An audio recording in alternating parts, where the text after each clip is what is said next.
Christmas holiday खूब enjoy किया है ना। और अगर कुछ भी सेलिब्रेट करते हो, कुछ भी करते हो, कुछ नया बनाते हो तो पिक ज़रूर सेंड करें, वीडियो बनाएं, मैम को भेजें, है ना। अच्छा लगता है हमें भी, ग्रुप पे डालेंगे हम लोग। और होमवर्क तो बस कोई कर ही नहीं रहे हैं, है ना। तो प्लीज़ अपने समय को ना बर्बाद करें, होमवर्क करें, क्लास वर्क करें, पढ़ाई करें, कुछ समय खेलें भी। दिन भर तो खेलते नहीं हैं अपन, तो पढ़ाई भी करना है। तो सभी अपने हाथ जोड़ें, आंखें बंद करें और मैम के साथ दोहराएंगे। अस्तो मा सद्गमय तमसो मा ज्योतिर्गमय मृत्योर्मा अमृतं गमय। ओम शांति शांति शांति। तो बच्चों, अभी हम लोग हमारी हिंदी की पुस्तक में व्याकरण पढ़ रहे हैं। सभी अपनी व्याकरण की पुस्तक निकालें, है ना। अभी तक हमने पढ़ा है विलोम शब्द, है ना, पर्यायवाची, अनेक शब्दों के लिए एक शब्द, मुहावरे। अब हम पढ़ेंगे पत्र लेखन। आप सोच रहे होंगे हम तो बहुत छोटे बच्चे हैं, है ना, लेकिन आप अब 2 के लास्ट में आ गए हो और 3 से आपको पत्र सीखना है। तो आप लोग कम से कम ये लिखना सीखेंगे कि पत्र कैसे लिखा जाता है ना। और अपनी राइटिंग स्किल को आपको बढ़ाना है। घर पे डेली 1 पेज रीडिंग राइटिंग करना है।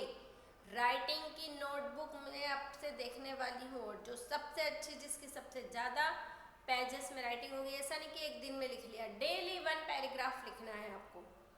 किसी भी टॉपिक पे आप लिख सकते हो, आपका जो मर्जी है उस पर लिख सकते हो, है ना। तो आपको लिखनी है, स्कूल में ला के मुझे दिखानी है सबको, ठीक है। तो चलिए आज हम पढ़ेंगे पत्र लेखन के बारे में, है ना। आप लोग सोचते हो बहुत छोटे हैं हम लोग पत्र लेखन के लिए, लेकिन आपको क्लास 3 के लिए अभी से सीखना है। तो सबसे पहले हम ये जानेंगे कि पत्र लेखन क्या है, उसमें किन किन चीज़ों का, बातों का ध्यान रखना है हमें। पाठ 6 पत्र लेखन। आप लोगों ने उम्मीद है मुहावरे, विलोम शब्द, पर्यायवाची शब्द, सारी चीजें याद कर ली होगी। अब देखिए, पत्र द्वारा हम क्या करते हैं, अपने मित्रों, अपने परिचितों के हालचाल पूछते हैं, हालचाल उन्हें बताते हैं। कुछ भी नई बात होती है तो हम पत्र के माध्यम से बता सकते हैं। आपके रिलेटिव जो बाहर रहते हैं ना, बॉम्बे, गुजरात, महाराष्ट्र, कोई सी भी स्टेट में हो, पत्र लिख के आप अपने हालचाल उन्हें वहाँ भेज सकते हो। आपके दीदी भैया बाहर पढ़ते हो, उन्हें पत्र लिख सकते हो, है ना। आप सोच रहे होंगे कि अब तो ज़माना बदल गया है, मोबाइल, है ना, लेकिन मोबाइल से जो हम बात करते हो, जो लिख के हम बात करते हैं, उसमें बहुत अंतर है। लिखने में हम हमारे पूरे भाव, उसमें हमारे भाव आ जाते हैं, हमारी सारी भावनाएं उसमें लग जाती है। तो इसके अलावा एक ऑफिशियल पत्र होते हैं ना, औपचारिक जिन्हें बोलते हैं, जिसका आप लोगों को हम बोलते हैं ना कि आप जब नहीं आओगे तो आपको एक एप्लीकेशन लिख के देनी है कि आप क्यों नहीं आए, उसका रीज़न बताना है। तो इस तरह से पत्र के द्वारा लिखित रूप से हम अपने लोगों के हालचाल, कुशल क्षेम की जानकारी प्राप्त करते हैं तथा अपने हालचाल उन्हें बतलाते हैं। पत्र लिखना भी एक कला है। पत्र लिखते समय निम्नलिखित बातों का ध्यान रखना चाहिए। सबसे पहली बात है, लिखावट सुंदर होनी चाहिए, है ना। अच्छी लिखावट होगी तो आप पत्र क्या लगेगा, आकर्षक लगेगा। लिखावट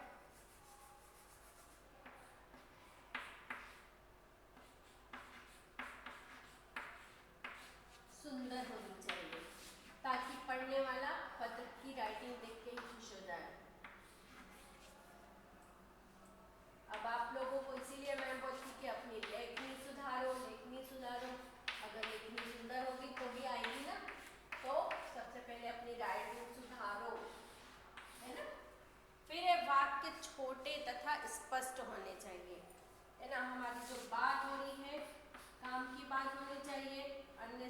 बात नहीं होनी चाहिए। वाक्य छोटे तथा स्पष्ट होने चाहिए।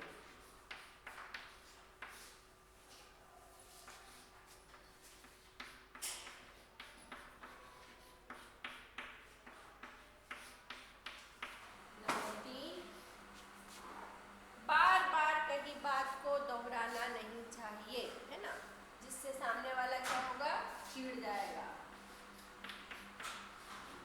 बार बार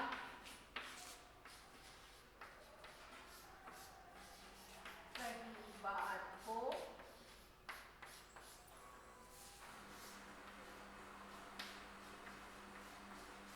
दोहराना नहीं चाहिए। फिर पत्र के अनुसार उपयुक्त संबोधन तथा अभिवादन का प्रयोग अवश्य करना चाहिए, है ना। अब उपयुक्त संबोधन और अभिवादन क्या है कि हमने जैसे पत्र लिखा है, जैसे हमने अगर पिताजी को लिखा है तो क्या लिखेंगे, आज, है ना, प्रिय पिताजी, सादर चरण स्पर्श, प्रिय मित्र, इस तरह से। तो आपको पत्र में निम्न बातों का ध्यान रखना है। आपकी पहली बात तो लेखनी सुंदर होनी चाहिए, स्पष्ट होनी चाहिए, ताकि सामने वाला पढ़ सके। वाक्य छोटे तथा स्पष्ट होने चाहिए। हमारी जो बात है वो स्पष्ट होना चाहिए, घुमा के नहीं कहना चाहिए, है ना। कि जैसे आप लिखोगे कि हमारे यहाँ मेला लगने वाला है ना, तो तुम मेले देखने आओ, तो बात को लंबी नहीं करना है कि अब तो हमारे यहाँ बहुत दिन बाद मेला लगेगा, मेला तो बहुत अच्छा लगता है, मेले में ऐसा होता है, इतनी बातें नहीं करना है। सिर्फ ये लिखना है कि मेला लगने वाला है और तुम हमारे यहाँ मेला घूमने आ जाओ, है ना। तो इस तरह बातें लंबी नहीं होनी चाहिए, बार बार बात को नहीं दोहराना है ना, एक ही बात को नहीं दोहराना है। कि आपने बार बार पत्र, जैसे अपने हालचाल पूछने के लिए आपने बताने के लिए कहा कि मैं यहाँ कुशल हूँ, आप भी कुशल पूर्वक होंगे, है ना, मेरा स्वास्थ्य बिगड़ गया था, मैंने डॉक्टर को दिखाया था, मेरी तबीयत बहुत खराब हो गई थी, इसलिए मुझे अच्छा नहीं लग रहा। बार बार बातों को नहीं रिपीट करना, जिससे क्या होगा कि पढ़ने वाला बोर हो जाएगा और उसे मज़ा नहीं आएगा। तो अब यहाँ पे कुछ आपको पत्रों के उदाहरण दिए हैं। सबसे पहला है कि आपको ये बता दिया जाए कि पत्र कितने प्रकार के होते हैं। ये तो है कि पत्र लिखते समय क्या क्या ध्यान रखना है आपको।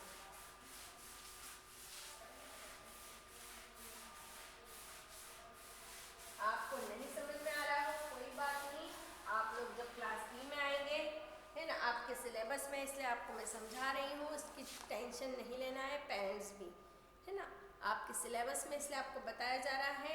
जब आप 3 में आएंगे तो आपको और अच्छे से समझा दिया जाएगा। पत्र 2 प्रकार के होते हैं। पहला होता है औपचारिक और एक दूसरा होता है अनौपचारिक।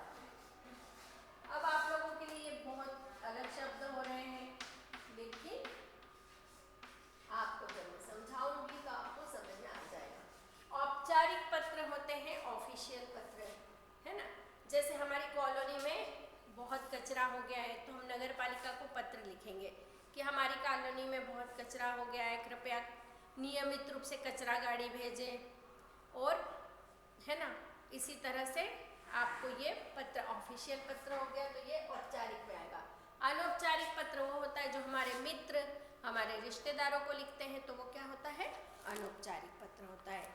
तो सेवा में प्रधानाचार्य जी, शिशुलोक ब्राह्मणपुरी कानपुर, ये हम किसके लिए लिख रहे हैं, हमारे अध्यापक क्लास टीचर को अवकाश के लिए प्रार्थना पत्र। सविनय निवेदन है कि मेरी बड़ी बहन का शुभ विवाह इस तारीख को है ना, मुझे अपनी बहन की शादी में जाना है। आप लोग छुट्टी ले लेते हो, ऐसे ही छुट्टी मना लेते हो बिना सूचना दिए, है ना, और बिना कारण घर रुकते हो।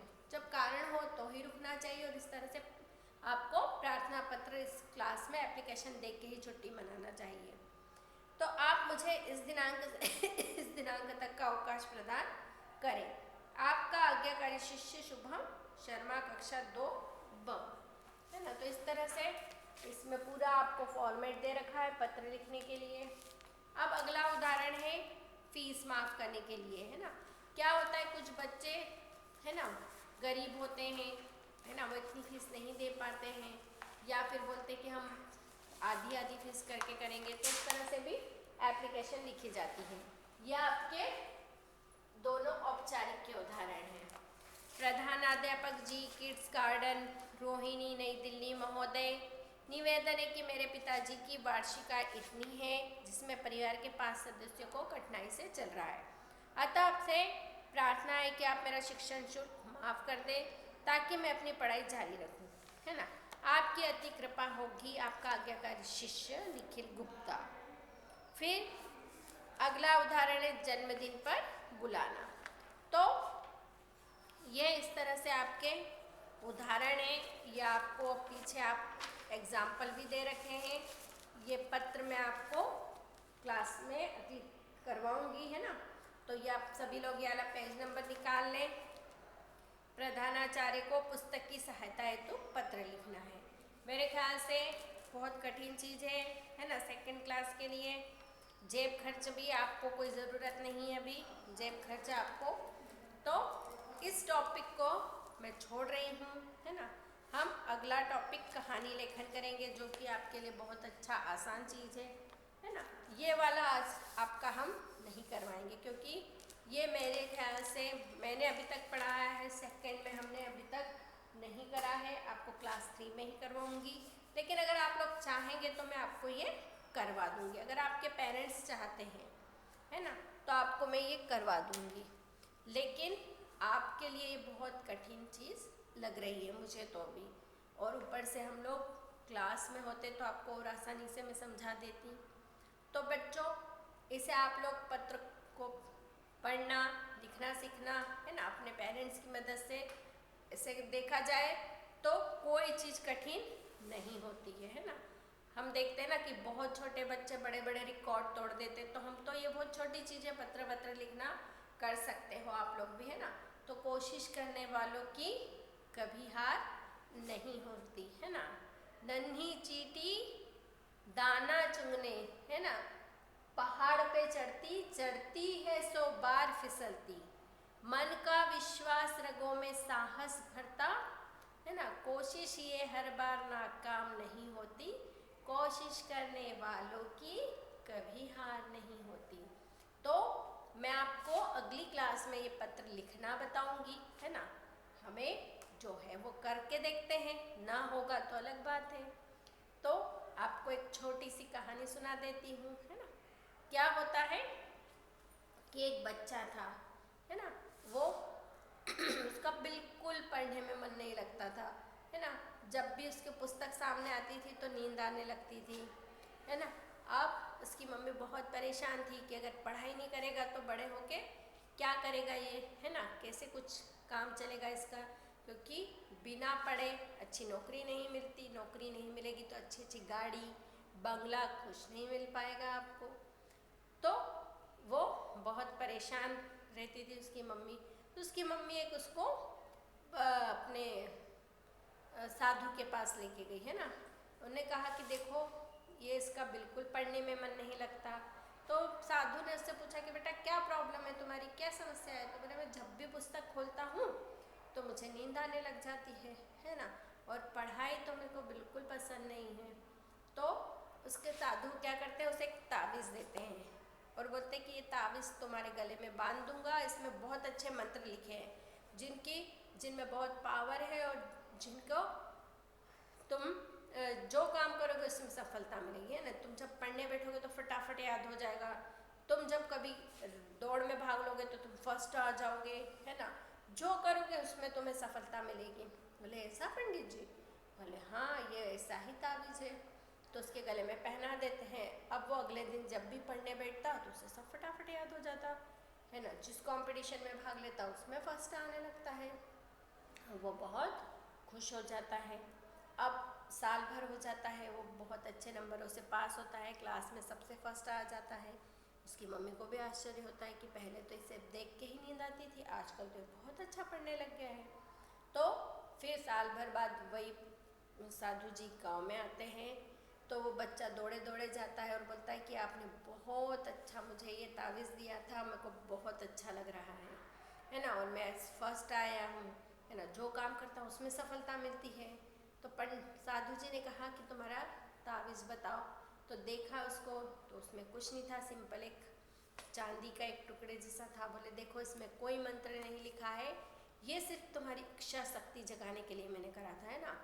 हमारे मन में ही एक इच्छा शक्ति होती है और सबसे बड़ा हमें ताकत देने वाला ईश्वर होता है, वही हमारा सब कुछ होता है ना। तो मैंने सिर्फ तुम्हें तुम्हारे अंदर का विश्वास जगाया है, आत्मविश्वास जगाया है ना। तुम में ही सारी योग्यता थी, गुण थे, तुम जिसे समझ नहीं पा रहे थे और तुम्हें ये लगने लगा कि इससे हो रहा है, जबकि ऐसा कुछ नहीं था, ये सब तुमने ही किया है। तो बोला सच में ऐसा हुआ है? बोले हाँ सच में ऐसा हुआ है। तो बोले कि ठीक है, तो मैं, है ना, ये बात मुझे समझ में आ गई है कि अब हमें खुद से करना पड़ता है ना। दूसरा हमें कोई कुछ नहीं कर सकता, हमारे अंदर ही सारी शक्तियाँ हैं, हमारे अंदर ही सारी चीज़ें होती हैं जिसे हमें अब पहचानना होगा और ये सारा करना होगा, है ना। तो बच्चों, आप लोगों में भी एक अलग तरह की शक्ति है, सभी में, है ना। उसे देखो, पहचानो और उसका सही उपयोग करो, है ना। और खूब अच्छे से इंजॉय करो, पढ़ाई को इंजॉय करके करो, है ना। खूब मस्ती भी करो, लेकिन साथ साथ क्या करो, पढ़ाई भी करो। तो आज की क्लास यहीं समाप्त करती हूँ। अगली क्लास में आपको मैं पत्र लिखना सिखाऊंगी। Have a good day, have a nice day. फिर मिलते हैं।